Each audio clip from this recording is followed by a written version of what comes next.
Baik, Assalamualaikum warahmatullahi wabarakatuh. Perkenalkan, nama saya Nenty Setiawati, NIM 2101040065. Dan kedua teman saya, Abdillah Lailatul Husna dan Mumtahana Gladys Wilujeng. Kami akan mempresentasikan hasil kerja kelompok kami. Saya Abdillah Lailatul Husna, NIM 2101040036.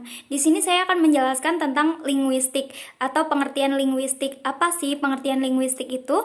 Jadi linguistik di sini adalah sebuah wadah yang membahas tentang seluk-beluk bahasa atau apa sih objek kajian bahasanya atau bagaimana cara bekerjanya. Linguistik di sini sangat memudahkan untuk kehidupan sehari-hari, terutama untuk guru bahasa, sebagai penerjemah bahasa, sebagai pengarang, sebagai penyusun kamus, sebagai wartawan, atau pekerjaan-pekerjaan lain yang berhubungan dengan bahasa. Apa sih perbedaan linguistik dan linguis? Jadi linguistik yang sudah saya jelaskan tadi adalah wadah atau ilmu yang menjelaskan tentang seluk-beluk bahasa, atau dalam istilah-istilah lain seperti dalam bahasa Inggris yaitu linguistic, dalam bahasa Perancis yaitu linguistique, dalam bahasa Belanda yaitu linguistik.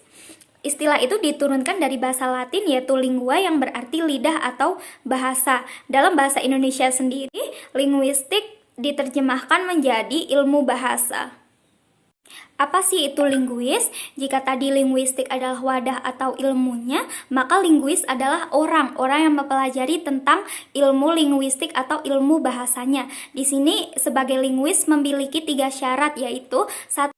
Menghayati objek penelitiannya, 2. Menguasai teori dan metode yang cocok dengan objek penelitiannya, dan yang ketiga, mempunyai kemampuan merumuskan gagasan-gagasan.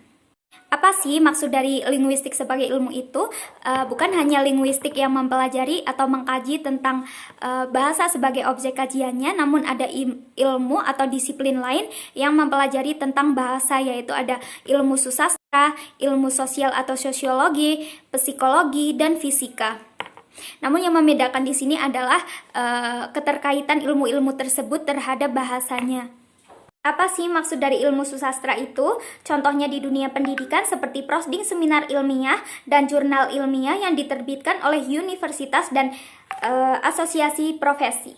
Dilihat dari aspek sosial atau sosiologi di sini di bidang kemasyarakatan, yaitu suatu komunitas atau individu dalam menyampaikan identitasnya yaitu menggunakan bahasanya mereka sendiri.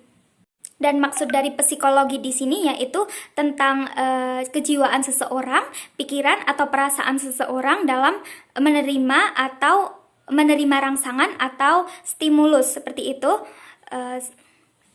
Bisa dilihat dari eksperimen Trondheim. Teori ini menunjukkan bahwa psikologi adalah sistem coba-coba. Contohnya seperti seseorang bila pertama kali belajar naik sepeda pasti akan gagal. Namun karena memiliki rangsangan atau dorongan dari orang lain, maka dia akan mencoba terus-menerus sampai dirinya bisa naik sepeda dengan lancar. Saya Mumtahana Gladys Wilujeng, nomor induk mahasiswa 210164059. Di sini saya akan menjelaskan tentang hubungan antara linguistik dan ilmu-ilmu lainnya. Yang pertama, linguistik sebagai sebuah cabang ilmu. Paradigma ilmu dapat dianggap sebagai suatu skema kognitif yang dimiliki bersama. Sebagaimana skema kognitif itu memberi kita sebagai individu suatu cara untuk mengerti alam sekeliling, suatu cara memahami alam alamiah. Bila seseorang pakar memperhatikan suatu fenomena dan menafsirkan perhatian terhadap hal itu, maka pakar sains itu menggunakan suatu paradigma ilmu untuk memberi makna bagi penafsiran perhatian terhadap hal itu. Secara sederhana, ilmu yang satu ini adalah ilmu yang berfokus pada bahasa dan penggunaannya sebagai alat komunikasi. Linguistik akan membawamu mempelajari struktur bahasa dan segala aspek. Dikutip dari laman The University of Arizona, setidaknya ada beberapa cabang ilmu linguistik sebagai berikut. Yang pertama yaitu ada fonetik dan fonologi, mempelajari bunyi yang muncul dalam pengucapan bahasa, termasuk bagaimana memproduksi suara tertentu dan membedakannya dengan suara lain. Kamu bakal memahami jenis figur vokal, konsonan, bahkan diftong dalam bahasa yang kamu pelajari. Anggap dengan bagaimana pengucapan dan penggunaannya. Dan fonetik merupakan ilmu interdisipliner antara linguistik dan fisika, anatomi, psikologi. Kajian fonetik dibagi 3, yaitu fonetik artikulatoris, akustik, dan auditoris. Selanjutnya yaitu cabang morfologi, yaitu mempelajari morfem, bagian terkecil dari bahasa yang memiliki arti. Dengan kata lain, ilmu yang satu ini adalah ilmu paling kepo, yaitu meneliti hingga potong-potongan paling detail dalam bahasa. Selanjutnya, cabang ilmu sintaksis. Cabang ilmu ini mempelajari pola bahasa, termasuk bagaimana non-phrase terbentuk, begitu pula dengan glossus dan sintaksis. Aturan-aturan ini memang nggak selalu sama di masing-masing bahasa. Dan selanjutnya ada cabang ilmu semantik dan pragmatik. Semantik atau semantik dalam ilmu linguistik berfokus pada relasi antar kata, frasa, termasuk bagaimana makna dari kata-kata tersebut. Pada ilmu ini pula, kita mengetahui bahwa sebuah kata bisa memberi banyak makna, atau secara sederhana disebut polisemi. Selanjutnya ada relasi linguistik dan ilmu-ilmu lainnya. Asal mula segala ilmu adalah filsafat.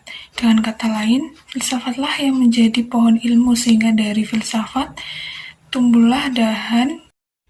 Saya Mumtahana Gladys Wilujeng. Di sini saya akan menjawab pertanyaan dari Irma Galuh Prameswari, yaitu hubungan psikologi dengan linguistik. Hubungan psikologi dengan linguistik yaitu sama-sama meneliti bahasa bahan sebagai objek formalnya, hanya materinya berbeda. Linguistik mengkaji struktur bahasa, sedangkan psikologi mengkaji perilaku berbahasa atau proses bahasa. Saya akan menjawab pertanyaan dari Vera. Apa sih hubungannya linguistik dengan biologis? Yaitu terkait pada abad ke-19, yaitu pada teori evolusi Darwin, pada abad ke-20 yaitu pada linguistik matematis, dan pada keterkaitan antara bahasa dan ilmu syaraf. Baik, sekian hasil presentasi dari kami. Apabila ada kesalahan, kami mohon maaf yang sebesar-besarnya. Wassalamualaikum warahmatullahi wabarakatuh.